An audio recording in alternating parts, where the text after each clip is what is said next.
Welcome to Miracles in the Madness, where faith meets the chaos.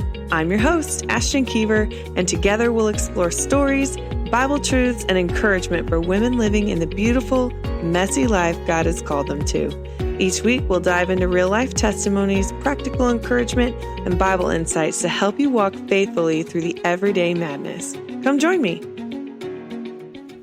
Welcome back to the Miracles in the Madness. I am your host, Ashton Kiever, and I just want to wish you a Merry Christmas this week as we head into the Christmas week. I don't want to take up too much of your time, so I just want to tell you a couple quick stories just to really get your mind and body and your heart really focusing in on the miracle of Christmas. And the miracle of Christmas is obviously the virgin birth of our Savior, Jesus Christ. And I just want to remind you that miracles are still alive and present today. Miracles are still very real and happening. I think we like to call them coincidences these days, but if you really think about it, every time a baby is conceived, it's a miracle because of what are the chances? What are the odds of all of the combinations of DNA in the whole wide world that you would be made exactly the way you are? It is some kind of ridiculous probability that I wouldn't even begin to know. But what I'm saying is miracles are still real. They still happen today, and we're going to talk about a couple that I feel that were miracles for me and my family in my time. So, when I was growing up, we lived on top of this, which actually I still live up here. I live real close to my family, my home, my childhood home, and we live on top of a very dangerous, steep and curvy hill, and it is extremely dangerous in the wintertime. This hill, in fact, is one of them that determines whether or not kids are going to have school for the day, and it's real serious, very dangerous, and it is scary, especially if you don't know how to drive in the wintertime. And frankly, when there's ice, it really doesn't matter how great you are at driving in winter weather. Ice is unpredictable, and there's only so much you can do. And so when my parents and I were coming back from midnight mass, I was chatting with my mom and dad, and really working hard on trying to convince them to let me open one present, because technically, since we went to midnight mass, it's Christmas Day. And my mom and dad were, joking, and we were having a great time, smiling and just generally, just joking around with each other about the whole thing, when we got to the hill to go up to our house. And now what I should share is I believe it was snowing, and we had been getting quite a bit of winter weather around this time, so much so that the hill had some ice on it. And like I said, I think it was snowing, and things were coming down actively while we were at church. And my mom at the time drove a Subaru that was a manual transmission. And so it was all-wheel drive, but you can't shift the car while you're going up the hill when there is ice and snow. You kind of have to gun it, and you either have to gun it or you have to hit it in maybe first. I think with going up, it's gunning it, and then coming down, you have to put it in first gear and kind of let it coast down, which can be really scary in itself. The reason I'm not 100% sure is because I've never owned a manual transmission. I only drive automatic, and so my rules for the hill are a little different. But as my mom was driving up the hill, we were having this conversation, and she was a little bit distracted by the conversation, and about halfway up the hill, she shifted to shift down the engine, and when she shifted down the engine, it normally it would make the car jerk just a little bit if we had traction, and we would continue up the hill in first gear, as to kind of be easy on the engine and all that stuff. However, with the ice and snow on the hill, the unpredictable nature of the tires and the slowing down of the vehicle actually sent our car into kind of a spin out, and we spun. And the other thing you should know about this hill is that it's kind of a steep drop off on the left side.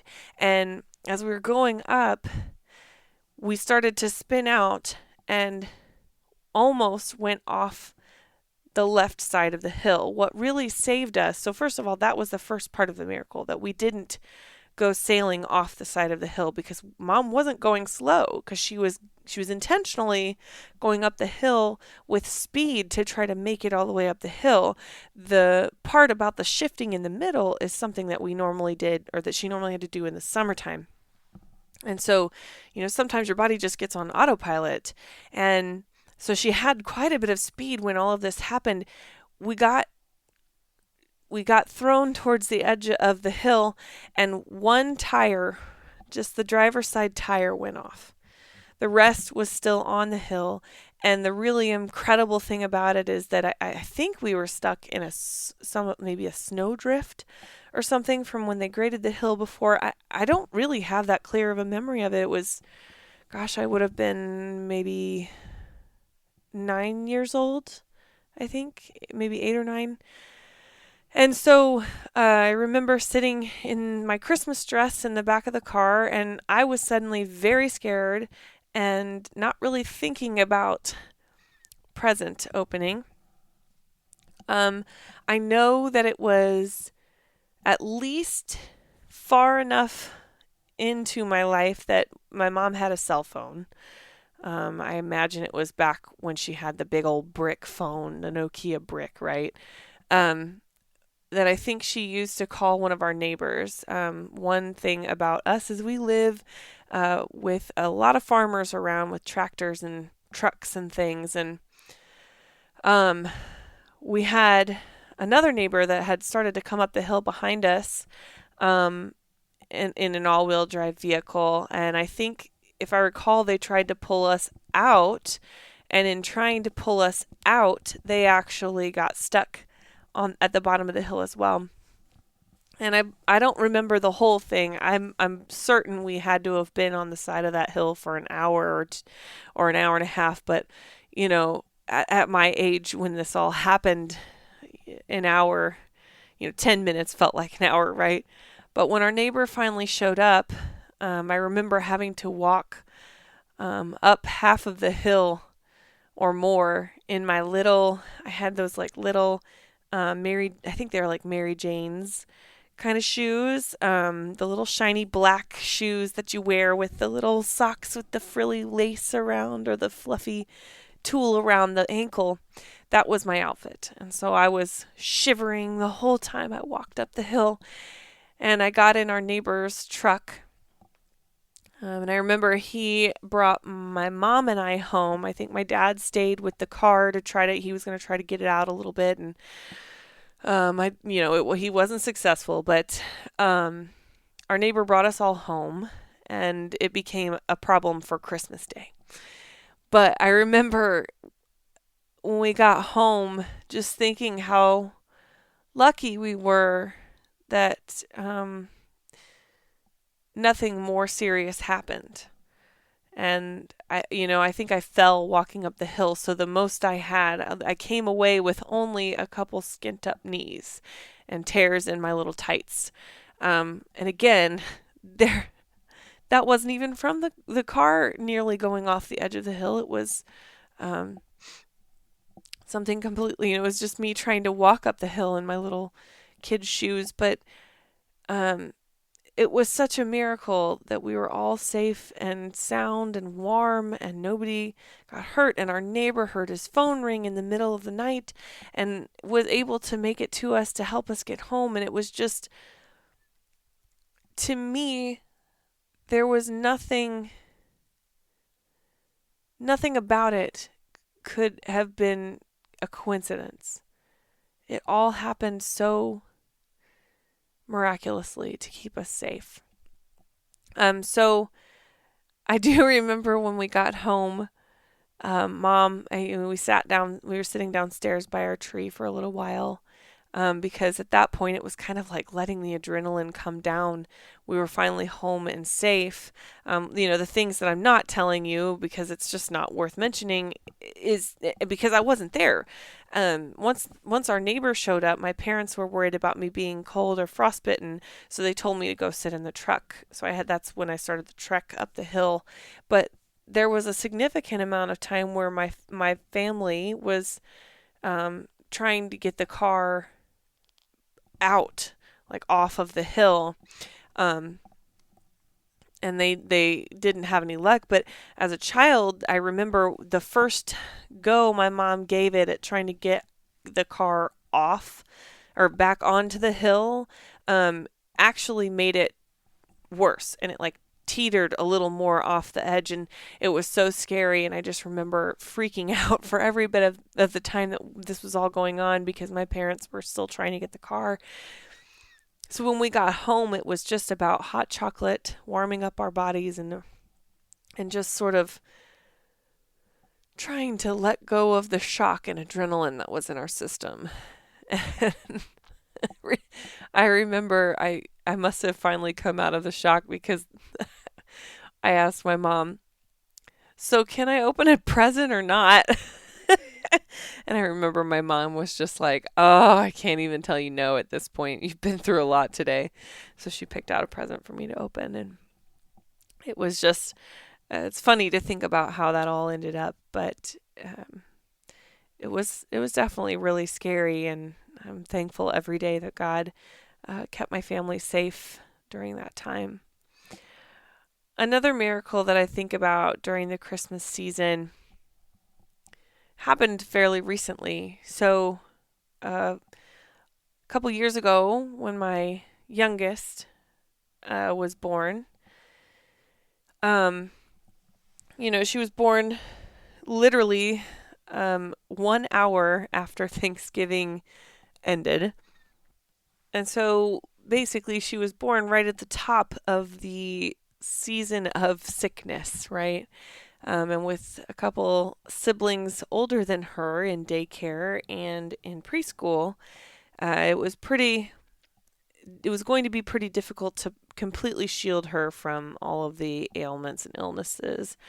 And she had to spend some time in the hospital for jaundice afterward. And then when we got her home, we were barely home a week before she started showing some signs of being sick and not quite acting right. And we ended up finding out she had a pretty good fever for a newborn. And she was, maybe 17 days old at this point.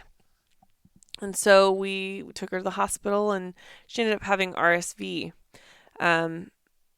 And so it was a long haul. It was a lot going on around that particular Christmas. But I remember, first of all, we are Dave Ramsey fans, and we've been trying to pay off our debt for quite some time.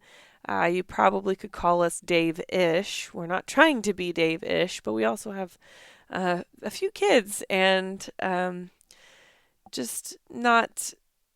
We're doing the best we can, right? And so one of the things that we knew we should have done with Joey, but we didn't, was Dave Ramsey recommends stopping the debt snowball when you're expecting a child and saving up money, just stashing away cash in case something, in case something happens to your baby when they're born and the medical bills are really expensive.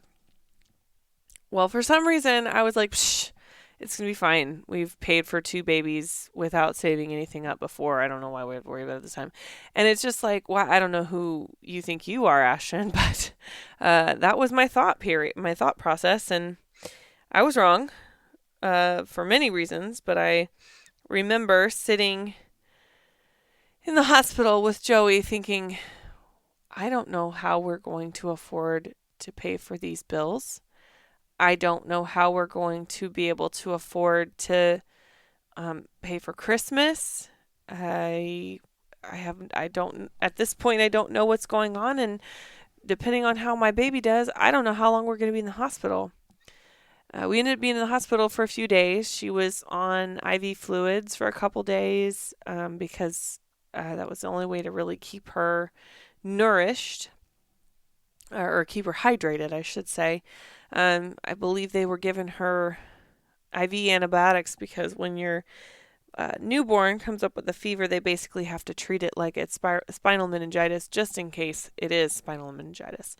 So, anyway, it was a long haul, right? And we get home and we're just sort of trying to get by. We know these bills are coming, but we hadn't seen them just yet. And I think that the bills hit right after Christmas or right at the beginning of the new year.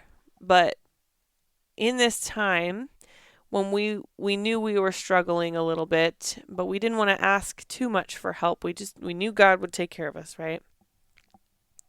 And he did. We in this time we were gifted. Our church does a little kind of fundraiser, I guess you could say. They collect gift cards and then they give them to families within the church community that might be in need during that time. And we just so happened to be one of the families they blessed with those gift cards that year. And it was, I remember just crying when we received the envelope because it was just such an answered prayer. Truly, just such a miracle.